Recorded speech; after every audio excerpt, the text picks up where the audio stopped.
Oke, dua kabar yang cukup gacor. Kali ini yang pertama nanti datang dari bocoran panas yang katanya Indonesia diharapkan kedatangan dua baterai rudal pertahanan udara jarak jauh dari Tiongkok nih bos. Nah, kira-kira kapan tuh waktunya? Rudal seperti apakah itu? Bagaimanakah kemampuannya? Apakah nggak takut friendly fire?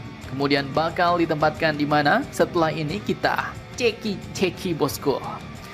Kemudian nanti kabar kedua datang dari Parlemen Italia yang kini kabarnya telah meributkan program hibah kapal induk Garibaldi ke Indonesia.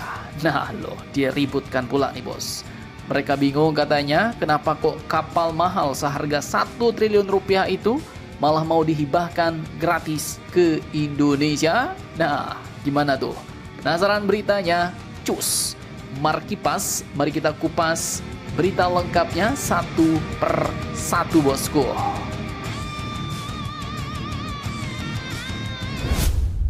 Oke, kita mulai dari sebuah bocoran menarik yang muncul di akun resmi Lembaga Pengamat Pertahanan Indonesia, yaitu dari Lembaga Keris Bos. Dalam postingannya hari ini 16 Maret, disebutkan bahwa dua baterai sistem rudal pertahanan udara jarak jauh buatan Tiongkok, yaitu HQ-9 Surface to Air Missile System, diharapkan tiba di Indonesia pada semester kedua tahun 2027.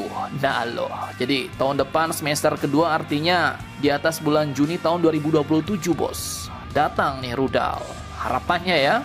Dan kalau kabar ini benar terjadi, maka ya nggak main-main, rudal ini bisa jadi salah satu payung udara jarak jauh paling kuat yang pernah dimiliki Indonesia. Nah, sebelum kita masuk lebih jauh, apa sih sebenarnya baterai rudal HQ-9 itu bos? Nah, jadi baterai di sini jelas bos, bukan baterai remote TV ya, yang biasanya kalian ketok-ketok kalau macet ya kan. Jadi dalam dunia pertahanan udara, satu baterai rudal itu maksudnya adalah satu paket sistem tempur lengkap. Dalam satu baterai biasanya terdapat beberapa komponen utama, mulai dari radar pencari dan radar tracking, kemudian command vehicle atau kendaraan pusat komando, sampai dengan launcher atau kendaraan peluncur rudal. Dan tentu ada kendaraan-kendaraan pendukung lainnya seperti kendaraan kren untuk reloading amunisi dan mungkin kendaraan maintenance-nya bos. Biasanya satu baterai HQ-9 memiliki sekitar 6-8 kendaraan peluncur dan setiap kendaraan membawa 4 rudal siap tembak. Jadi, dalam satu baterai bisa tersedia sekitar 24-32 rudal yang siap meluncur kapan saja. Nah, tak main-main dari berbagai sumber yang pastinya ya kredibel lah. Rudal HQ-9 ini memiliki kecepatan sekitar Mach 4 hingga Mach 5 bos, alias 4-5 kali kecepatan suara. Dan karena ini rudal pertahanan udara jarak jauh, maka target yang bisa dihajar pun juga bukan cuma pesawat tempur. Mulai dari pesawat bomber, drone, rudal jelajah, sampai pesawat AWACS pun bisa masuk daftar sasaran. Versi terbarunya bahkan disebut memiliki jarak tembak hingga sekitar 250-300 km. Nah, itu yang versi terbaru bos. Kalau versi awal nggak salah itu 200 km. Jadi artinya satu baterai saja sudah bisa menjaga wilayah udara yang sangat luas. Dan kalau benar Indonesia mendapatkan dua baterai, maka ini bisa menjadi lapisan pertahanan udara jarak jauh yang sangat menakutkan. Nah, kemudian mungkin muncul pertanyaan-pertanyaan menarik selanjutnya bos. Apakah itu?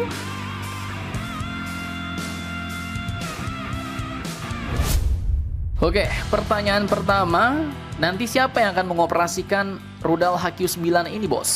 Nah, di sini lembaga Keris pun menjawab singkat padat, yaitu kemungkinan besar akan dioperasikan oleh Satuan Rudal TNI Angkatan Udara atau Sat Rudal TNI AU. Kemudian Mimin juga baca muncul pertanyaan friendly fire bos. Karena ya memang ini sistem buatan Tiongkok bos. Takutnya salah identifikasi sasaran pula ya kan. Ngelihat Rafale terbang dikira musuh. Duar. Dan jujur saja ya memang ini bukan hal yang mustahil. Ini bisa terjadi jika sistem identifikasi musuh atau kawannya yaitu IFF-nya berbeda. Kemudian ini bisa terjadi kalau data linknya tidak kompatibel dan jaringan radarnya juga tidak sinkron. Tapi kalau sistem ini bisa terintegrasi dengan benar, data linknya oke, kemudian IFF-nya oke, maka rudal HQ-9 ini akan dapat langsung mengenali pesawat milik TNI sebagai friendly target. Dengan kata lain ya, rudalnya nggak akan terbang kemana-mana bos. Dan pertanyaannya, apakah hal ini sudah disiapkan dengan mantap oleh TNI? Admin pun kurang kopi.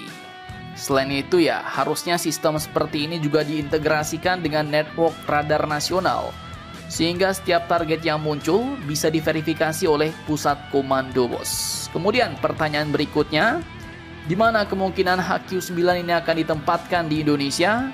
Nah, untuk penempatannya ya, kalau Mimin pikir-pikir, supaya aman ya, mungkin sistem rudal Tiongkok ini akan digabung dengan ekosistem dari negara sesamanya bos, yaitu alutsista buatan China, Rusia juga ya kan.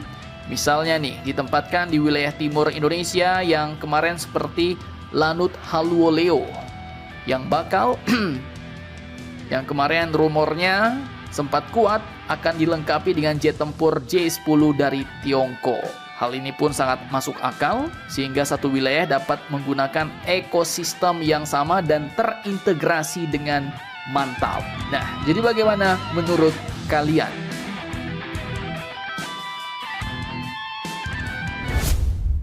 Oke, lanjut kabar kedua. Jadi pada awal Maret 2026 ini, ruang sidang Komisi Luar Negeri dan Pertahanan Senat Italia di Roma tiba-tiba memanas. Jadi admin kutip dari situs berita Italia, Il Fatto Quotidiano, mewartakan bahwa parlemen Italia bingung katanya. Kenapa kok kapal seharga 1 triliun itu malah mau dikasih gratis ke Indonesia bos? Media Italia ini bahkan mempublikasikan sebuah surat bertanggal 25 September 2025 di mana surat itu dikirim oleh pejabat logistik Kementerian Pertahanan Indonesia, Bapak Yusuf Jauhari, kepada pejabat persenjataan Italia, yaitu Giacinto Ottaviani. Dan isinya, katanya Indonesia menjelaskan beberapa skema kerjasama, termasuk kemungkinan keterlibatan perusahaan Italia, yaitu Dras Galeazzi, dalam urusan pembayaran dan offset industri. Nah, disinilah drama barunya dimulai bos.